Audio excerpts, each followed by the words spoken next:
So, magandang araw sa ating lahat mga master. Ito, may Ford Ranger tayo. So, ang issue dito ay hindi ma-acceleratean. So, low power. So, 3.2 engine. So, 6 speed manual transmission.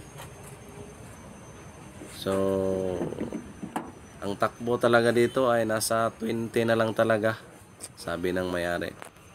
So, ito, manual transmission yung Ford Ranger. So, observe natin dito.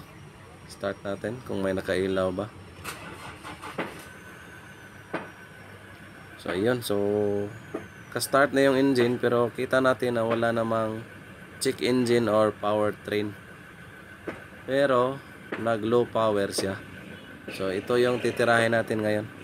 So, ito, inapak-apakan ko nga at hindi talaga aangat yung RPM. So, bababa siya. So, tingnan yung paa natin. Yan, oh. So, walang reaction yung engine. So, pagka ganitong problema ay wala talaga to. Kahit sinong magmamaniho nito ay talagang walang magagawa kundi ipatingin talaga to sa shop.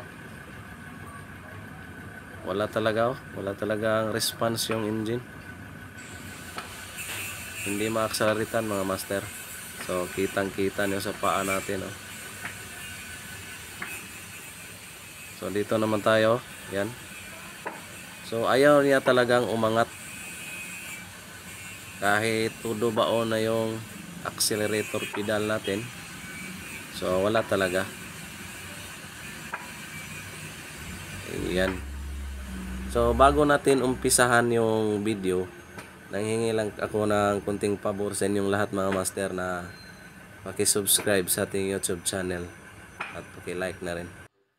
So, dito na tayo. Siyempre, gamitan natin to ng scanner para may idea tayo kung ano yung problema talaga. Dahil si scanner na yung magsasabi natin kung ano yung problema sa sasakyan na to. So, dito tayo sa Ford.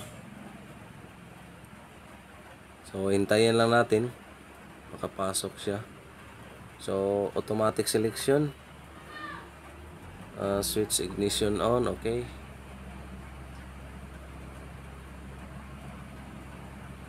So, ito. Ranger. Troller 3.2. Durator turbo diesel. Transmission manual. Okay. Yes tayo.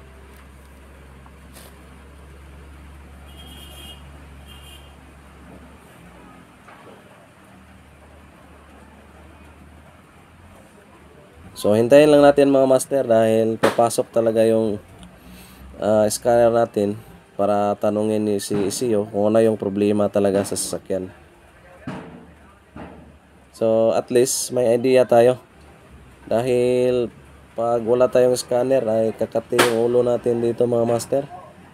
Kailangan may scanner ka talaga. So, dito tayo sa PCM. Powertrain Control Module.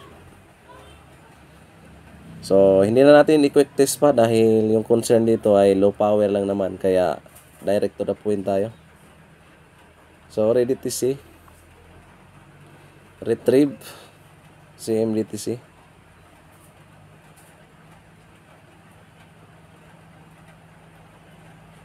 So, ito. So, kita natin maraming fault code, oh. Mass volume, airflow sensor, intake air temperature, high speed cam communicate bus. So, mass air volume at tapos may injector leaking pa, oh. 2 and 3. Aba. Sana lang ay hindi injector to kasi talagang mahal yung mga injector nito, lalong-lalong nasa mga Ford.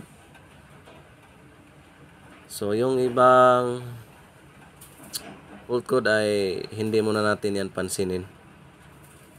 So, try muna natin burahin kung madali natin sa delete. So, do you want to really clear fault code? Yes. So dito tayo mag-focus mga master sa mass airflow sensor at saka injector leaking 2 and 3. So unahin muna natin yung mass airflow. Pag hindi natin madali sa mass airflow, saka na tayo proceed sa injectors. So ito na, pinandar na natin. So wala pa rin talaga. So accelerate natin ay bababa yung RPM oh. So wala. So tingnan nyo. Pagkatapos nating i-delete ay ganun pa rin talaga. Yan oh. Wala talagang reaction mga master. Kaya proceed na tayo. First step tayo mga master. So dahil hindi pa rin naakyat kahit delete na natin. So punta muna tayo dun sa engine. So huhugutin natin yung mass airflow mga master. Pag tumino siya, sureball na ito lang yung sira. So itong turo natin. So yung mga injector kasi medyo matagal yung tanggalin. Kaya dito muna tayo. First step tayo dito. Ito. So hihilain natin to. Yun, laglag ko yung lock oh. So mamaya na yung tulik. Nevermind lang muna yon. So ito, hinugot na natin yung mass airflow sensor. So punta tayo doon sa loob.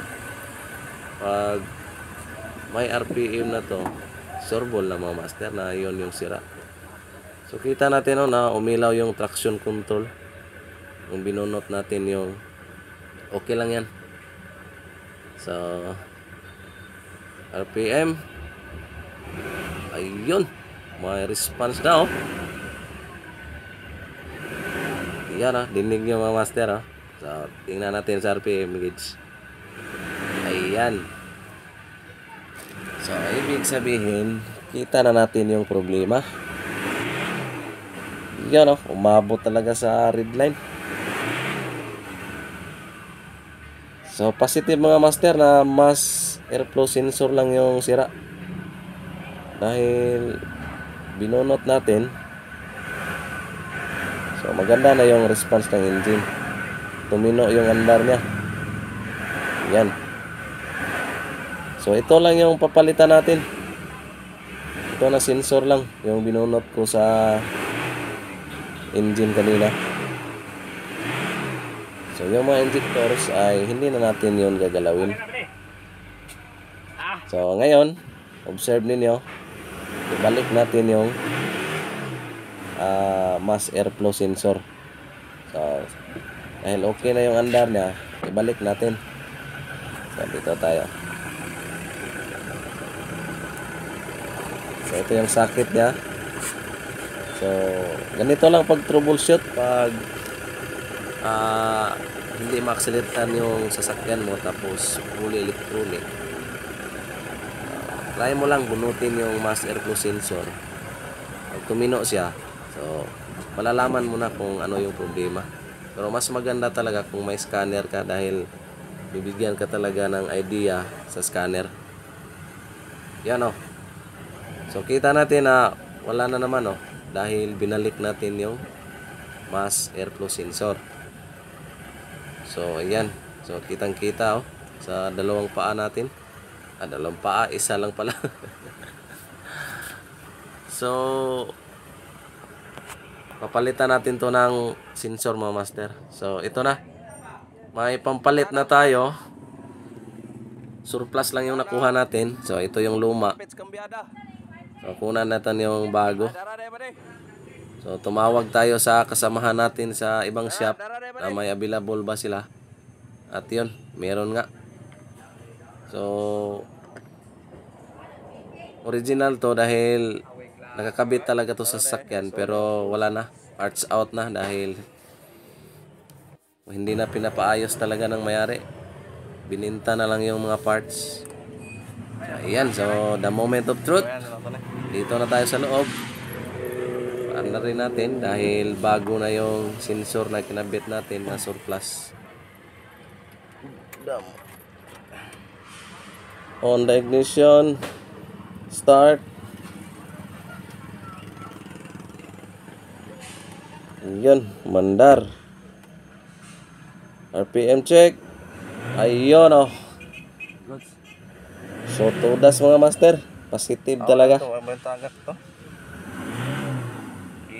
Yan. So malakas na yung RPM niya. So surplus lang na sensor pero original talaga mga master. So pumukubran. Kita natin no, na maganda talaga yung response niya. So pwede na natin tong palabasin. Pwede na natin tawagan yung may-ari at nang makatakbo na. So siyempre test drive muna natin para sure bull yung birada. Ayan, so dahan-dahan lang tayo. So pinaabot lang natin ng 100 kph. Ayan. So okay na to. Pwede na tong pabunutin sa wallet ng may-ari para makabayad na. So siyempre pag ganito ay mura lang yung singilan natin dahil madali lang naman yung trabaho na ginawa natin dito. So budget meal lang mga master. Sakto-sakto lang. Makabili tayo ng isang sakong bigas at ulam ay okay na. So ayun, problem solved. Ford Ranger na walang RPM, yun ay okay na. So ito lang yung pinalitan natin mga master. Mass airflow sensor. So sa mga hindi pa nakasubscribe ay pindutin mo na mga master at marami pa tayong video na i-upload talaga. Yes sir. Siyempre bago natin paalasin, RPM check agad para sure ball talaga. So alright, goods. So labas na tayo. Dahil yung may-ari ay nagbayad na sa shop. So dito na natin to sa labas hindi na natin ipasok sa shop. Ito, Ford Ranger, problem solved. Alright.